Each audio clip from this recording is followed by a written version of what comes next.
In the spring of 2019, Alberta Premier Little Jason Kenney set up a $30 million Alberta war room that he promised would expose a premeditated, internationally planned and financed operation to put Alberta Energy out of business. One of the first things they did was launch an inquiry headed by forensics and restructuring accountant Steve Allen.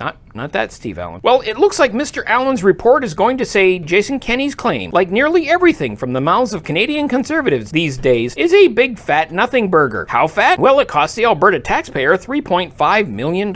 And the conclusion it came to is that there's nothing inherently wrong among protesters of the oil sector in Alberta. They're not being controlled by international anti-Alberta concerns, and they actually seem to care about the environment and have made some very well thought out and valid points to support that. In short, the conspiracy doesn't exist. Do environmentalists want to see the oil sands shut down? Duh. Are pro-oil politicians outspending them by lining the pockets of the oil and gas industry with more and more Alberta debt? Well, combined protest spending in Alberta topped out around $100,000 last year, while Alberta invested $1.3 billion in the Keystone pipeline that Biden killed, much of that after it was put down. So what do you think?